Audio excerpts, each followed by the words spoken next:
ഒരു പൂരം കഴിഞ്ഞു, അടുത്ത പൂരത്തിലേക്ക് എത്തുമ്പോഴും കഴിഞ്ഞ പൂരത്തിൻ്റെ അലയൊലികൾ ഇപ്പോഴും തീരുന്നില്ല. പക്ഷേ പുതിയ പൂരം, അതായത് വരും ദിവസം നടക്കാൻ പോകുന്ന പൂരം ഏറ്റവും ഭംഗിയായി ഒരുക്കുന്നതിനുള്ള തയ്യാറെടുപ്പിലാണ് ദേവസ്വങ്ങൾ. അതോടൊപ്പം തന്നെ ഈ പൂരത്തിൻ്റെ ക്യാപ്റ്റൻ തൃശ്ശൂരിലെ റവന്യൂ മന്ത്രി കെ രാജനുണ്ട്, അതുപോലെ ജില്ലാ കളക്ടറുണ്ട്, കമ്മീഷണറുണ്ട്. ഇത്തരത്തിൽ എല്ലാവരും ചേർന്ന് കഴിഞ്ഞ കാലങ്ങളിലുണ്ടായ എല്ലാ പിശകുകളും പരിഹരിച്ചുകൊണ്ട് ഏറ്റവും പെർഫെക്റ്റായിട്ട് പൂരം നടത്താനുള്ള ഒരുക്കത്തിലാണ്. മന്ത്രി രാജനോട് തന്നെ ചോദിക്കാം, ഇത്തവണത്തെ ഒരുക്കങ്ങൾ എങ്ങനെയൊക്കെ? അല്ല, നല്ലതുപോലെ ഒരുക്കങ്ങൾ പൂർത്തീകരിച്ചു. നേരത്തെ തന്നെ മുഖ്യമന്ത്രിയുടെ നേതൃത്വത്തിൽ യോഗം നടത്തി. കേന്ദ്രമന്ത്രിമാരും കേന്ദ്രമന്ത്രിയും കേരളത്തിലെ മന്ത്രിമാരും ഉദ്യോഗസ്ഥന്മാരും എല്ലാ വിധത്തിലുള്ള സജ്ജീകരണങ്ങളുമായി കൊച്ചിൻ ദേവസ്വം ബോർഡ്, ഘടകപൂരങ്ങളുടെ ഭാഗമായിട്ടുള്ള ചെറുദേവസ്വങ്ങൾ ഇതെല്ലാം ചേർന്ന് നല്ലതുപോലെ ആലോചന നടത്തി. പല ഘട്ടത്തിൽ ജില്ലാ ഭരണകൂടം പ്രത്യേകമായി ആലോചിച്ചു. മന്ത്രിമാരുടെ നേതൃത്വത്തിലുള്ള യോഗം ചേർന്നു. ഇപ്പോൾ ഓരോ മൈന്യൂട്ടായിട്ടുള്ള പോയിൻറ്റും 8 പാറമേക്കാവ് തിരുവമ്പാടി ഭഗവതികൾ ഒഴിച്ചാൽ പിന്നെ 8 ഘടകപൂരങ്ങൾ, 8 2 10 ഘടകപൂരങ്ങൾ. ഞങ്ങളിപ്പോൾ എല്ലായിടത്തും നേരത്തെ തന്നെ സന്ദർശിക്കുന്നത് പോലെ എല്ലായിടത്തും പോകുന്നതാണ്. എല്ലായിടത്തും വളരെ ആവേശകരമായിട്ടുള്ള തയ്യാറെടുപ്പുകളാണുള്ളത്. തൃശ്ശൂർ പൂരത്തെ സംബന്ധിച്ചിടത്തോളം സാധാരണത്തേതിൽ നിന്ന് മറ്റു പൂരങ്ങളിൽ നിന്ന് വ്യത്യസ്തമായി ഒരുപാട് ആചാരങ്ങളുള്ള പൂരമാണ്. ഓരോ ഘടകപൂരത്തിനും എത്തിച്ചേരാനുള്ള സ്ഥലം, അവിടെ പിന്നെ മേളം നടത്താനുള്ള സമയം, തിരിച്ചു പോകേണ്ട സമയം, ഇതിനൊക്കെ ആചാരപരമായിട്ടുള്ള പ്രത്യേകതകളുണ്ട്. ഉദാഹരണത്തിന് കണിമംഗല ശാസ്താവാണ് ആദ്യം പിന്നെ തൃശ്ശൂർ പൂരത്തിൻ്റെ പിന്നെ ആദ്യ എഴുന്നള്ളിപ്പ് നടത്തുക കണിമംഗല ശാസ്താവാണ്.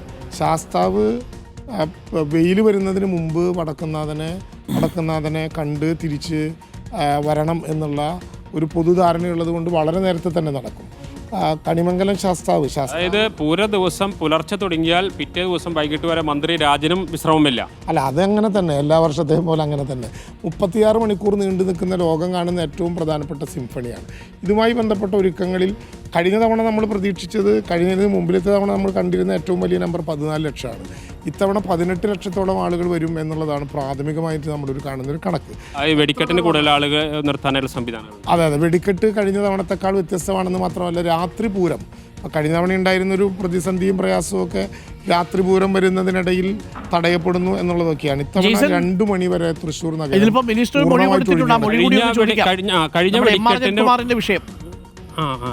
കഴിഞ്ഞ വെടിക്കെട്ടിന് ഇപ്പോൾ അരുൺകുമാർ ചോദിക്കുന്നത് MR അജിത് കുമാറുമായി ബന്ധപ്പെട്ട ഒരു മൊഴി ഇന്നിപ്പോൾ വാർത്ത വന്നിട്ടുണ്ട്. പ്രത്യേകിച്ച് തൃശ്ശൂർ പൂരം അടുത്ത ദിവസമാണ്. അത്തരം ഒരു മൊഴി ഇപ്പോൾ പുറത്തു വരുന്നതിന് പിന്നിൽ എന്തെങ്കിലും ഇതുണ്ട്? അങ്ങനെ ഒരു മൊഴി എന്താ അതിനെക്കുറിച്ച് പറയാം? പുറത്തു വരുന്നതിൻ്റെ പിന്നിലുള്ള കാര്യം എന്താണെന്ന് നമുക്ക് രണ്ടുപേർക്കും അറിയാം. അരുണിന് പ്രത്യേകമായിട്ടും അറിയാം.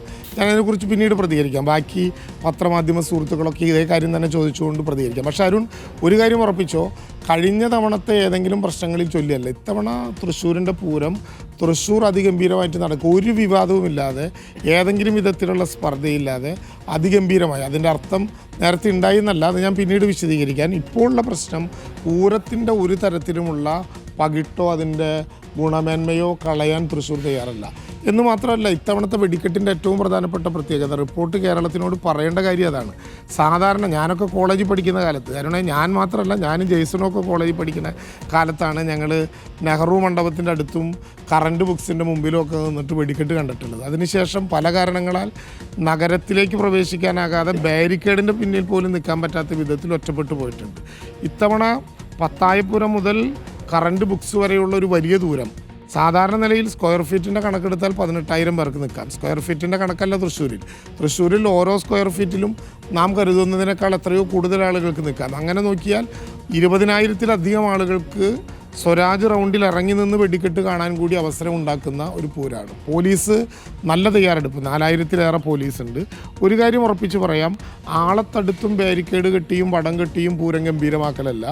ഇത്തവണത്തെ പൂരം എല്ലാവരെയും വിളിച്ച് തൃശ്ശൂരിൻ്റെ മണ്ണിലും മനസ്സിലും ഇടം കൊടുത്ത് നടത്താൻ പോകുന്ന പൂരാണ്. ഗംഭീരമാകും. പറയാം, കഴിഞ്ഞ തവണത്തെ ഒരു പ്രതിസ്ഥാനത്ത് നിന്നുള്ള കമ്മീഷണർ അദ്ദേഹത്തിൻ്റെ പിൻഗാമി വളരെ പെർഫെക്റ്റായിട്ട് കാര്യങ്ങളൊക്കെ ചെയ്തുകൊണ്ടിരിക്കുകയാണ്, ഒരു വിഷയത്തിനും ഇടവരാതെ.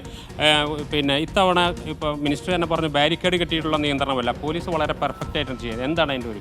നമുക്ക് ഈ പൂരത്തിൻ്റെ ആചാരങ്ങൾ, അതിന് നാം ബാരിക്കേഡ് വെച്ചിട്ട് നമ്മൊരു തടസ്സമുണ്ടാക്കാൻ ഉദ്ദേശിക്കുന്നില്ല. അതല്ലാതെ പൂരത്തിൻ്റെ ആചാരങ്ങളുടെ ഭാഗമായിട്ട് വരുന്ന പൂരപ്രേമികൾ, അതല്ലാതുള്ള സംഘാടകർ, അതല്ലാതെ ബാക്കി കാണികളായിട്ട് നിൽക്കുന്ന ആൾക്കാരിൽ ഓഫ്കോഴ്സ് നമുക്ക് ബാരിക്കേഡും വടവും വിവിധ സ്ഥലങ്ങളിൽ ഡൈവേഷൻ്റെ ഭാഗമായിട്ട് വയ്ക്കാൻ ഉദ്ദേശിക്കുന്നുണ്ട്. പക്ഷേ എന്തായാലും നമ്മുടെ പ്രധാന ലക്ഷ്യം ആചാരങ്ങൾ കൃത്യമായിട്ട് നടക്കും, വരുന്ന എല്ലാവർക്കും സുരക്ഷയും അതുപോലെ തന്നെ അവർ ഒരു കംഫർട്ടായിട്ട് സുഖമായിട്ട് കാണാനുള്ള ഒരുക്കങ്ങളാണ് ഒരുക്കിയിട്ടുള്ളത്. ഈ കാശ്മീർ വിഷയത്തിന്റെ പശ്ചാത്തലത്തിൽ എന്തെങ്കിലും പ്രത്യേക പ്രിക്കോഷൻസ്? അത് പോലീസ് എക്സ്ട്രാ ഡിപ്ലോയ്മെൻറ്റ് അങ്ങനത്തെ കാര്യങ്ങൾ ചെയ്യുന്നുണ്ട്.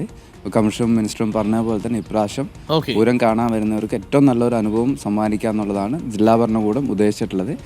എല്ലാ വകുപ്പുകളും ചേർന്നിട്ട് കൃത്യമായിട്ടുള്ള ഒരു പ്ലാനിങ് ചെയ്തിട്ടുണ്ട്. നമ്മൾ റിപ്പോർട്ടർ ടിവി വിശദമായി തന്നെ ഇത്തവണ പൂരം കവർ ചെയ്യുന്നുണ്ട്.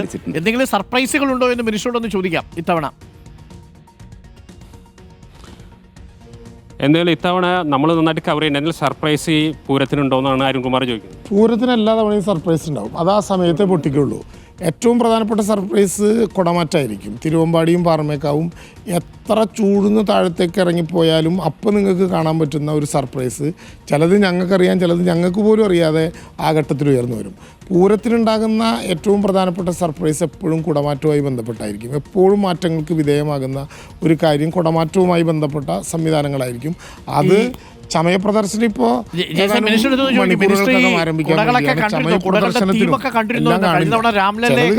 കാണിക്കാൻ പറ്റുന്നത് കാണിക്കും, ബാക്കിയുള്ളതൊക്കെ തൃശ്ശൂർ ലോകത്തിന് ലൈവായി സമർപ്പിക്കാനായിട്ട് ഞങ്ങൾ കാത്തുവയ്ക്കുന്നത്. ഇത്തവണ ഈ കുടകൾ സംബന്ധിച്ച പല ഘട്ടങ്ങളിൽ പല വിവാദങ്ങളുണ്ടായിരുന്നു. അപ്പോൾ അത്തരത്തിലുള്ള വിവാദങ്ങൾ ഒഴിവാക്കാൻ വേണ്ടിയിട്ട് ഇന്നലെ തന്നെ വാസവ മിനിസ്റ്റർ പറഞ്ഞിട്ടുണ്ടായിരുന്നു ജാതി മത രാഷ്ട്രീയ ചിഹ്നങ്ങളുള്ള ഒന്നും തന്നെ അനുവദിക്കില്ലെന്ന്. അതൊക്കെ പരിശോധിച്ചിട്ടുണ്ട്. അല്ല, അത് ഉറപ്പായിട്ടും അത് ഏതെങ്കിലും വിധത്തിൽ എന്തിനെങ്കിലും ഒഴിവാക്കാനോ എന്തിനെങ്കിലും കൂട്ടാനോ അല്ല, ഒരു പൊതുവായിട്ടുള്ള നിലപാടാണ്. നമ്മളിപ്പോൾ കേരളം ലോകത്തിന് മുമ്പിൽ അവതരിപ്പിക്കുന്ന മതനിരപേക്ഷമായിട്ടുള്ള ഒന്നുണ്ട്. ആഘോഷങ്ങളൊക്കെ ആ വിധത്തിലാകണം എന്നാണ് ഗവൺമെൻറ്റിൻ്റെ അഭിപ്രായം. ഇന്ത്യയിൽ അങ്ങനെ ഒരു ഇടം കേരളമാണ്.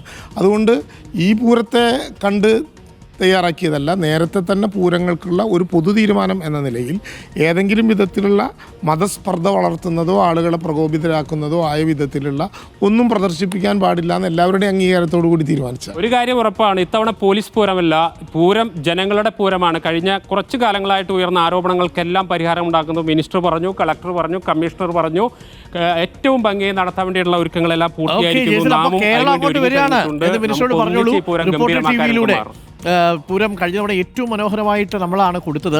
ഇത്തവണയും നമ്മൾ വിപുലമായ തയ്യാറെടുപ്പുകൾ നടത്തുന്നുണ്ട്. അപ്പം മിനിസ്റ്റർ പറഞ്ഞ സർപ്രൈസിന് വേണ്ടി പ്രിയപ്പെട്ട പ്രേക്ഷകർ കാത്തിരിക്കുക. അപ്പോൾ thank you Jaison, thank you minister.